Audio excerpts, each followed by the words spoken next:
একটা তয় তরকারিও বাইতে নাই, গেদা যে কোনে গেল বাজার টাজারে গেলেও না একটা তয় তরকারিও আনবার চায় না। এখন 2টা দিন ধরে মেয়ের বাড়িতেও যে হারি না মেয়েও আহে না, মেয়ের বাড়িতে গেলে তাও 2টা তরকারি আনা হারতাম। ও গেদি কইতে কইতে আইয়া পড়ছ। মা আমি আইলাম, দেখো না এই বাইশা গালাইনা দিন আমার শ্বশুর হরিয়াঙ্গ ভিন্ন করে দিছে। এখন কি খামু, রাইন পাল্লাও তো নাই যে 4টা ভাত রান্ধুম। কি কষ্ট তোরে বিনো করে দিছে, তুই রাং পেল্লার চিন্তা করতাছ? আমার বাড়িতে দুনিয়ার রাং পেল্লে আমি দিয়া দেরো, সেই চিন্তা নিয়ে তুই বাঁচতাছস না। মা তুমি রাইন পাল্লা দিলে তো ভালো হইব, তাহলে তাড়াতাড়ি দেও নিয়ে ভাত রান্ধি গে। কব তুই এনে বয় আমি নিয়ে আইতাছি। যাও গেদি এই যে দর এডি নিয়ে যা, তারপরে পয়সা পাতি হইলে তোর আমি রাং পেল্লা বড় বড় দেখে মেলাটি কিনা দিয়া হিরো। মা তুমি যে সময় রাইন পাল্লা কিনা দিলে আমার মেলা উপকার হবো। তুমি জামার কাছে এখন একটা টাকা পয়সাও নাই, থাকো তাইলে যাই গে। মা এই যে সবজি নিয়েছি। গেদা তুই যে সময় মতো আইস এটা হইছে ভালো। ওই যে গেদি গো, গেদির হসুর হরিয়ে বলে ভিনো করিয়া দিছে। গেদি আইসে কয়টা রাং পেল্লার নিগাতে কয়টা তয় তরকারিও গেদিরে দিয়া দেই। গেদি খারো। মা সবজি কয়টা দিবা কে, ব্যক্তি দিয়ে দাও। ঠিক আছে গেদা, এডি গেদিরে দিয়া দেই। তুই বাজারে যাই আঙ্গনিকা সবজি টবজি নিয়ে আইগা। আর গেদি গো দিছে তোর তা ওই ভিনো করিয়া, যদি তোর কাছে 2-1টা টাকা থাকে গেদিরে দিয়া দে। জামাই রাতে পয়সা আছে না নাই বাজার ঘাট কইরা খাবো নি। গেদি এই যে ধরো। মা বোনের 2-1 টাকা দিন কে, আমার কাছে 4000 টাকা আছে, ব্যক্তি দিয়ে দেই, বাজার টাজার করে খাইব নি। ও দিয়া দেও। আর বোনে আমি তো বাজার যাম, ওই ন যাই তোমার আগে দিতে হবে। ওগো 2 ভাই বোনের মিল দেখে আমার খুবই ভালো লাগে। আর এই মিলটা যদি ওগো সারা জীবনই আল্লাহ বাঁচিয়ে রাখতো আমি খুব খুশি হইতাম। বাপরে বাপ, বাদুর মাসে গরম যারে কয় একবারে।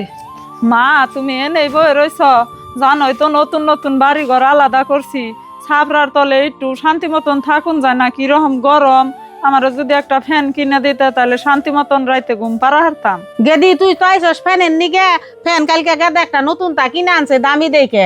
গেদার কাছে কয়ে দেখি দেখি গেদা কি কয়। গেদা ওই তো ফ্যানটার কথা কইতাছে, তা কি কস? মা আমি আর কি কমো, তুমি ফ্যান দিয়ে দাও বোনেরে। আর মা বোনে যদি কোনো কিছু চায় আমার কাছে হুস্টস করা লাগবে না, সবকিছু দিয়ে দিবে। ও বো গেদি ফ্যান ওইটা নিয়ে যা, গেদা ফ্যানটা খুইলা দিয়া দেও।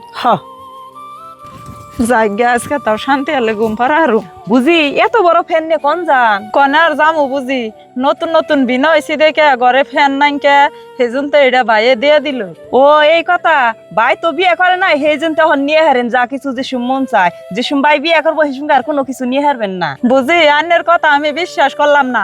আমার ভাই জীবনে ওই রকম হবো না, মানুষের ভাইয়ে গুণাগাল। আমি যে সম যা চামু তাই দিব। ও বো হেসুমকে দেখান দেবো নি যান। দেহমনি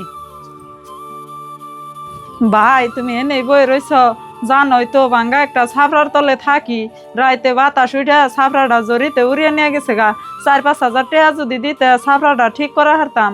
পুলাহান নিয়ে থাকা মেলা কষ্ট হয়েছে। বোনে আমার কাছে পয়সা চাইবে, আবার কাকুতি মেহনতি করে আমার কাছে যে পয়সা আছে ধরো নিয়ে যাও। রাহা পয়সা দিও না। কে মুভি দে আবার পয়সা দিবে নাকি, না করো কে তুমি? না করুন না কি করুম, এতদিন যা দিছাও দিছাও, এখন একটা টাকা পয়সা কিছুই দেখার না। আঙ্গর সংসার আছে, ভবিষ্যৎ আছে, সব খালি তোমার বোনেক দিলে হারে আমরা কি খামু? আর বুঝে অনেক একটা কথা কই, 2 দিন পরে ডং দেখাবেন গা, পয়সা টয়সা নিয়ে আইন না, জিন্দা আইছেন হিন্দা ঘুরে যান গা। ভাবি অভাবে পরে আহি, সুখে পরে তার আহিনে দিবার দিবেন না যদি তাহলে যাইগে। ভাই থাকো। আরে হাই কপাল, 2টা ভাই বোন কত মহব্বতের আসিলাম। যতদিন ভাইয়ে বিয়া না করছাল, যে সময় যা চাইছি উচিতের থেকে বেশি দিয়ে দিছে। আর এখন ভাই বিয়া করছে, কিছু আইয়া চাইলে দেয় না। ভাই বউ মুখের সামনে জারি মারে না করে দেয়, ভাই একটা জব দিয়ে হারে না। মানুষে যে কইছে যে যতদিন ভাইয়ের আদর পাইবার বিয়া করার আগেই পাওয়া যায়, ভাই বিয়া করলে আর আগের নাগাল বুনে গো ভালোবাসে না। আজকে তার বাস্তব প্রমাণ আমি পাইলাম।